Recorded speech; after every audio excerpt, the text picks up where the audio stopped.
Hello, everyone, and welcome to another edition of High School Women's Basketball live here at the Shoebox. I'm Matt Rainier alongside Jeff Skaversky. It should be an interesting matchup as the Chichester Eagles are set to take on the Penwood Patriots. Now, coming to this game, both teams have losing records. Patriots are currently at 6-7. Chichester is currently at 3-9. So both teams still going to turn their season around, still have a chance to win their conference.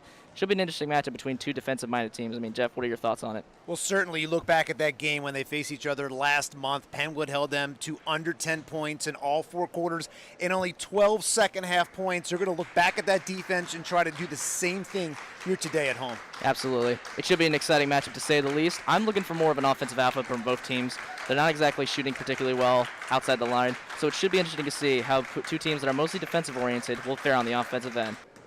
Thanks, guys. The quarterback is the most important position in football, and many quarterbacks entering college often draw from the lessons they've learned from their local coaches. However, it's not every day that those lessons are taught by a Hall of Fame quarterback, but that is exactly the case for recent Temple commit Elijah Warner. For anyone who followed the 2021 Temple football team, one thing was apparent. The offense was a major problem. However, this may be about to change for the Owls with the arrival of quarterback Elijah Warner. Elijah brings a unique point of view to the team's quarterback room, as he is the son of Hall of Fame quarterback and Super Bowl champion Kurt Warner. When I went there and visited, I just fell in love with the place. The relationships with the coaches and the coaching staff was awesome. As if being the son of an NFL quarterback isn't easy enough, Elijah lives under the same roof as an NFL Hall of Famer. He has always viewed this relationship as a chance to improve his abilities at quarterback. Kurt played a huge role in Elijah's development, which ended up landing him a Division I scholarship. His knowledge and training with him has definitely shaped me into the quarterback I am today, and definitely grateful that I've had that in my life, and I think it's taken me this far, and hopefully it will take me farther. Having a Hall of Fame quarterback as a father will certainly help Elijah adjust to the speed of college football, but he may have a bit of extra motivation to help turn the program around. As head coach Stan Drayton explained that Elijah had actually been snubbed by a number of different colleges during his recruitment process.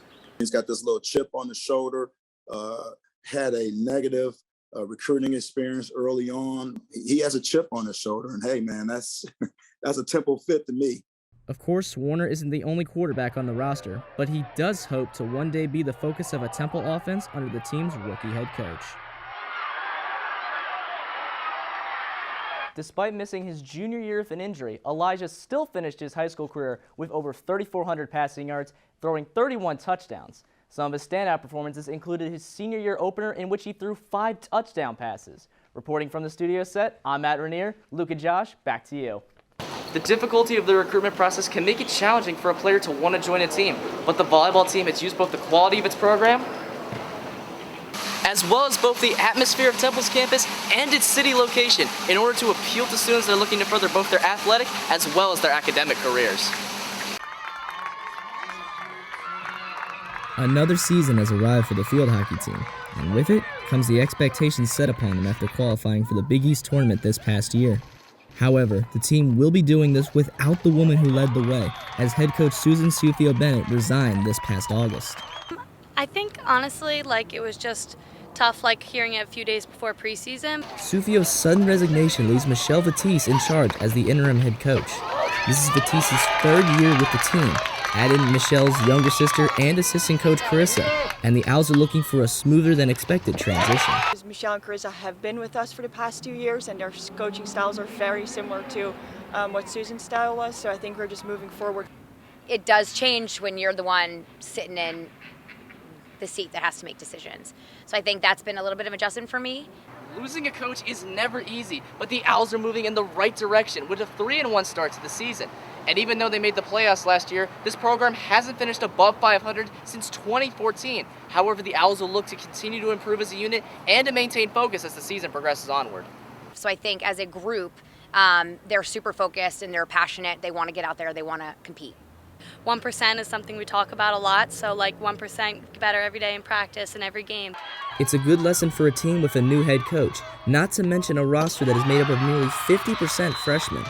From Howard Field, I'm Matt Rainier, Owl Sports Update.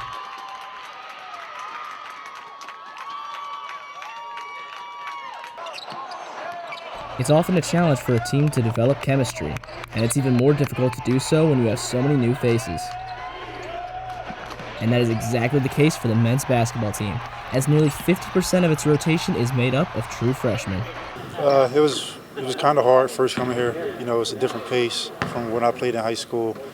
Though the team is full of new and inexperienced faces, they are still looking to compete in the AAC. And to do that, they'll need to rely on their veteran and more experienced players as the team comes together as a cohesive unit.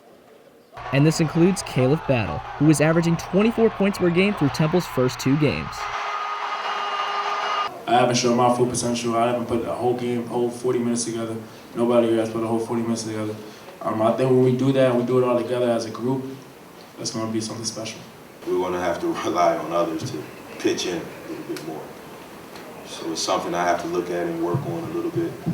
Though many expect the team will need time to grow, the Owls have shown some promising signs with their young players, particularly with Zach Hicks, who hit several crucial shots that nearly brought the Owls back in their loss to USC. I just want to know that every time he gives me an opportunity, I'm just going to go out there and make it to the best of my opportunity. He's a gamer. He doesn't blink. He just plays the game. You can looked in his eyes late, and he wanted the moment. Hicks is just one example of this development, and with so many true freshmen, he will need company if they want to compete in the AAC.